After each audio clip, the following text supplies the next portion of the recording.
Good morning, dear students. Now, welcome to the new chapter, chapter 11, Matter and Water. Water, everybody knows, पानी जो हम पीते हैं. Without water, we cannot survive. But matter is a new word. Matter is very, very new word that you have to understand. Okay? So, आज हम लोग यही पढ़ने जा रहे हैं. So, matter and its states. Matter क्या है? अभी तक हमने देखा कि whatever things are in our surrounding के बारे में हम पढ़ रहे थे and we have studied last year also that in our surrounding there are non-living and living things are present, है ना, जो जिंदा भी है और जो सांस नहीं ले सकते, जो जिंदा नहीं है. तो non living and living things का कॉम्बिनेशन है हमारी सराउंडिंग. तो अब इस चैप्टर में we are not going to discuss anything about the living things, we are going to discuss about the non-living things. और नॉन लिविंग थिंग्स को हम क्या बोलते हैं? मैटर. लिविंग थिंग्स को भी मैटर बोलते हैं, लेकिन इस बार हम लोग सिर्फ नॉन लिविंग के बारे में पढ़ेंगे. फाइन. सो नॉन लिविंग में क्या है? मैटर के बारे में जब हम बात करते हैं तो anything that has mass and occupies space is called matter. किसी के पास भी मास है और वो कुछ जगह लेता है तो उसको हम मैटर बोलेंगे. लेकिन यहाँ mass is a new word for you, but I am not going to explain mass. I will take the word weight. Fine. Weight जैसे हम हैं, we are having some weight. ठीक है, आपका weight 25-30 kg होगा. जब आप बड़े होंगे तो आपका 40 kg 50 kg वेट बढ़ता जाएगा जैसे जैसे हम बड़े होते जाएंगे. तो we occupy some space. हम जहाँ भी बैठते हैं, जहाँ भी खड़े होते हैं, हम कुछ जगह लेते हैं. स्पेस का मतलब जगह. हम कुछ जगह लेते हैं and we occupy some space. तो और हमारा वेट भी है, तो our body is also a matter. ठीक है. लेकिन इस चैप्टर में we are not going to discuss about anything living. Living के बारे में हम इसमें बात ही नहीं करेंगे. प्लांट, एनिमल्स, ह्यूमन बॉडी, किसी के बारे में बात नहीं करेंगे. We will discuss only about the non living things. So again I am explaining matter. Anything that has mass and occupies space is called matter. अब इसके स्टेट्स क्या हैं? स्टेट्स मतलब कितने कैटेगरीज में, कितने किस्म के हैं. मैं बस इतना बताना चाहती हूँ. I am explaining in a very very simple sentence है. States of matter. There are 3 states of matter: solid, liquid and gases. Solid है, लिक्विड है और गैस है. तो जितने भी हमारे आसपास में in our surrounding whatever matter is present, non living matter, they are either solid और लिक्विड और गैस. ठीक है. या तो सॉलिड होगा, या तो लिक्विड होगा, या तो गैस होगा. हमारे आसपास जो भी नॉन लिविंग थिंग्स होंगे. Fine. Now let us discuss about it. Now let us discuss about the qualities. Name the 2 qualities of a solid. कोई भी सॉलिड चीज है, सॉलिड हम कैसे पहचानेंगे? How do we identify solid? Solid का मतलब इसके पास फिक्स्ड शेप होगा और फिक्स्ड वॉल्यूम होगा. शेप का मतलब जैसे आपका टेक्स्ट बुक है, टेक्स्ट बुक का एक फिक्स्ड शेप है ना, that is your rectangular shape. Books कौन से शेप में होते हैं? रेक्टेंगुलर शेप में होते हैं. And it has fixed volume मतलब इसकी एक लेंथ है, इसका एक ब्रेड्थ है, इसकी एक हाइट है, मतलब लंबाई, चौड़ाई और ऊंचाई, है ना. टेक्स्ट बुक को देखो आप, किस तरह का उसका फिक्स्ड वॉल्यूम है, तो उससे क्या एक फिक्स्ड जगह लेता है. फाइन. तो ये 2 क्वालिटी जो है सॉलिड के हैं: fixed shape and fixed volume. Now number 2, how is liquid different from a solid? अब solid में हमने कहा क्या कहा? Fixed shape and fixed volume. Liquid कैसे अलग है? Liquid is different from solid. Liquid has fixed volume but no fixed shape. ये तो हम भी जानते हैं. एक गिलास पानी को अगर हम बॉटल में डाल देंगे तो बॉटल का शेप ले लेगा, है कि नहीं. उसको बड़े बोल में डाल देंगे तो बोल का शेप ले लेगा. तो उसके पास कोई शेप नहीं होता लिक्विड के पास. And but it has fixed volume. एक गिलास पानी ही रहेगा, whether you keep it in bottle or you keep it in bowl, उसका वॉल्यूम वही रहेगा. Solid has fixed shape and volume both. Solid के पास fixed shape भी है, वॉल्यूम भी है, लेकिन लिक्विड के पास only वॉल्यूम है, no fixed shape. I mentioned the qualities of gases. Gas में तो ना तो fixed shape है, ना तो fixed वॉल्यूम है. वो तो जहां रहेगा वहां फैलता ही चला जाएगा, तो उसके पास कोई शेप भी नहीं है, कोई वॉल्यूम भी नहीं है. Okay. Now qualities of matter, that is your solid, liquid and gases. Just see this picture, you can see solid holds the shape and fixed volume, liquid shape of the container and free surface, fixed volume. Shape of the container, gas के case में volume of the container. Gas का देखो आप पूरे container में फैल गया है, लिक्विड नहीं फैला है, वो जितना उसका वॉल्यूम था उसके अकॉर्डिंग उसने अपनी जगह ले रखी है.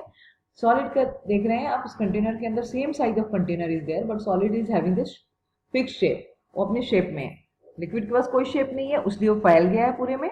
गैस के पास तो ना तो शेप है ना वॉल्यूम है, तो वो पूरे कंटेनर में फैल गया है. ओके नाउ अब यहाँ पे in this chapter there is a new word is there, molecules. Molecules करके एक नया टर्म है जो साइंस में बहुत इंपॉर्टेंट है और ये चैप्टर आपको बहुत ध्यान से पढ़ना है, बहुत ज़्यादा समझना है क्योंकि ये चैप्टर पूरी लाइफ 12th तक काम आएगा.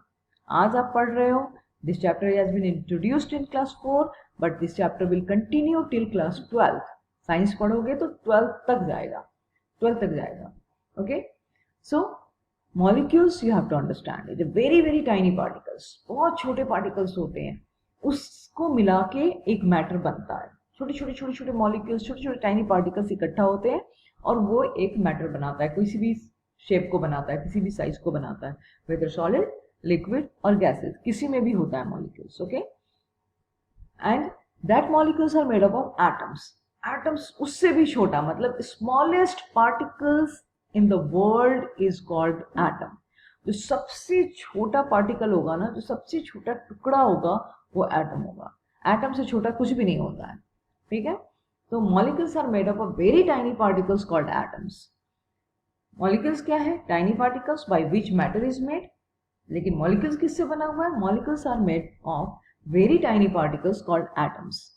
Atoms are the smallest particle of which matter is made of. इसका मतलब मैंने क्या कहा, एटम्स जो है सबसे छोटा, smallest particles of which matter is made of. Okay now see the picture also. States of matter मैंने पहले बताया. अब अगेन इसमें देखिए solid, liquid and gases. Solid का एक शेप है, फिक्स्ड है. अब इसमें देखो मॉलिक्यूल्स का अरेंजमेंट देखो. सॉलिड के केस में क्या है, सारे मॉलिक्यूल्स अब एक दूसरे के पास चिपके हुए हैं, दे आर क्लोजली पैक्ड. लेकिन लिक्विड के केस में थोड़ा थोड़ा दूर है और गैसेस के केस में तो बहुत दूर है. ओके तो ये states of matter solid, liquid and gases क्यों होते हैं? Because of the molecules. If the molecules are closely packed then they are solid, if they are loosely packed then liquid and they are very loosely packed then gases. Okay तो ये हो गया आपका states of matter. Try to understand whatever I am saying. Now, solid, one by one, let us discuss about the solid. Solids, molecules are closely packed. मैंने picture में दिखा दिया previous slide में. Very close to each other. They have fixed shape and size. They differ in nature. अभी last third point जो मैंने बोला, they differ in nature. मतलब एक solid का nature दूसरे solid से अलग होता है. For example, paper. पेपर भी आपका solid है और stone भी आपका solid है. ठीक है, पत्थर जो है वो भी solid है और पेपर भी solid है. But both are solid. But stone is hard and paper is soft. So it means their nature is different. Stone is hard and paper is soft. तो solid में ये देखा जा सकता है कि solid में nature अलग हो सकता है. हर solid का nature अलग होगा. Fine. Solid with its molecules. Now I have given one more picture, that is the solid shape is there and the molecules are closely packed. ठीक है, सारे molecules एक दूसरे के पास पास हैं, बहुत पास. Liquid. लिक्विड के बारे में जानते हैं. इसके मॉलिक्यूल्स जो है, molecules are loosely packed, not very close to each other, दूर दूर होते हैं. Free to move about, no fix shape. पानी को अगर गिलास पानी है हमने जमीन पे गिरा दिया तो वहीं पे बह जाएगा, है ना. फ्री टू मूव अबाउट, ये आराम से मूव करते हैं, कोई शेप नहीं होता. Take the shape of the container. मैंने पहले भी बोला है, I told you earlier, that is if 1 glass of water, if you shift that 1 glass of water in bottle, then it takes the shape of the bottle. And if the same water if you pour on the floor, जमीन पे गिरा दोगे तो पूरा फैल जाएगा. इसका मतलब इसका कोई शेप नहीं है and can flow easily, आराम से बहता है ये. Okay, now the gases. Gases molecules are very loosely packed, मतलब बहुत दूर दूर है, ढीले हैं, बिल्कुल अलग अलग है। Do not have fix shape, कोई शेप नहीं है, जहां मिलता है वहां बह जाते हैं। Fill all the space available, जितना भी जगह उसके पास उपलब्ध होगा, अवेलेबल मतलब उपलब्ध होना, मिलना, उसको जितना भी जगह मिलेगा वो उसमें फैल जाएगा।